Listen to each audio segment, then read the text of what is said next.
Bismillahirrahmanirrahim. Assalamualaikum warahmatullahi wabarakatuh. Nama saya Tik Sulawati dari jurusan Pengembangan Masyarakat Islam kelas PMI 7A dengan NIM 117400442. Di sini saya akan menjelaskan tugas akhir semester mata kuliah Manajemen Penanggulangan Bencana, di mana dijelaskan di tugas bahwa saya membuat simulasi tentang upaya penanggulangan bencana yang ada di daerah saya. Tapi mohon maaf karena hari ini saya sedang berada di Bandung dan tidak berada di rumah, jadi saya tidak membuat video simulasi, tetapi saya akan sedikit memberi penjelasan tentang kondisi geografis yang ada di daerah saya dan potensi bencana yang ada di daerah. Daerah saya terletak di Desa Orimalang, Kecamatan Jamblang, Kabupaten Cirebon. Potensi bencana yang ada yaitu banjir dan tsunami. Di desa saya itu diapit oleh dua sungai. Yang pertama itu sungai yang tidak terlalu besar, dan yang kedua itu sungai besar yang merupakan satu aliran dengan Kali Jamblang. Nah, yang kedua itu tsunami. Walaupun jarak daerah saya dengan pantai itu lumayan jauh, sekitar 1 jam, tetapi daerah Cirebon merupakan daerah sepanjang jalan pantai utara. Dan sewaktu-waktu ketika ada tsunami itu pasti akan terdampak.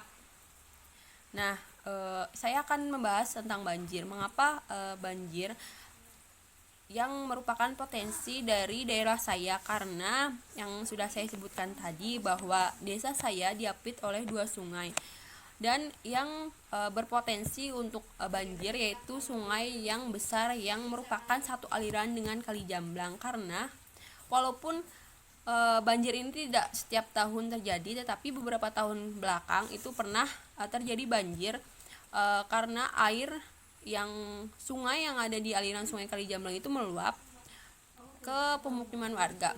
Walaupun banjir tersebut tidak sampai menenggelamkan daripada rumah warga, hanya ke halaman rumah dan masuk sedikit ke dalam rumah, tidak sampai membuat kerusakan atau kerugian yang besar untuk warga sekitar. Tetapi hal itu sangat merugikan karena di tengah curah hujan yang tinggi dan intensitas hujan yang setiap hari itu akan membuat sungai tersebut meluap. Dan faktor lainnya juga karena masih banyak masyarakat yang membuang sampah sembarangan di sungai atau di sekitar sungai, sehingga ketika terjadinya banjir itu air meluap dan sampah juga akan ikut masuk ke dalam rumah warga. Dan faktor lainnya yaitu terjadinya banjir karena di sekitar atau di samping sungai itu tanah dari pinggiran sungai itu dijadikan bahan baku untuk pembuatan batu bata. Hal itu yang akan menyebabkan pengikisan daripada tanah. Yang tadinya tanah itu tinggi, lama-kelamaan itu akan semakin landai atau akan semakin terkikis karena dijadikan bahan baku daripada batu bata tersebut. Sehingga upaya yang harus dilakukan oleh masyarakat sekitar sungai untuk melakukan pencegahan terhadap banjir yaitu yang pertama membuat aliran atau selokan yang bebas dari sampah, dan membuat rumah yang lebih tinggi daripada tanah di sekitar sungai atau di sungai itu tersebut. Karena sudah terbukti sekarang itu beberapa rumah warga sekitar sungai Kali Jamblang itu lebih tinggi, dan hari ini masyarakat lebih sedikit terdampak banjir tersebut. Nah, berikut upaya pencegahan daripada bencana banjir. Sekarang yaitu akan sedikit saya jelaskan tentang upaya pengevakuasian pada saat ketika banjir tersebut terjadi dan menyebabkan rumah warga tergenang.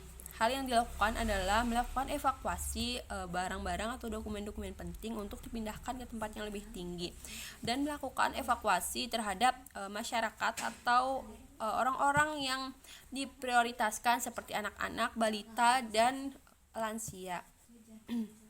Setelah melakukan evakuasi, biasanya evakuasi dilakukan menggunakan perahu karet atau menggunakan benda-benda yang bisa mengapung di atas air. Dan proses evakuasi ini biasanya dilakukan oleh Karang Taruna atau bersama dengan pihak-pihak terkait. Mungkin itu saja yang dapat saya sampaikan, kurang lebihnya mohon maaf. Terima kasih atas perhatiannya. Wassalamualaikum warahmatullahi wabarakatuh.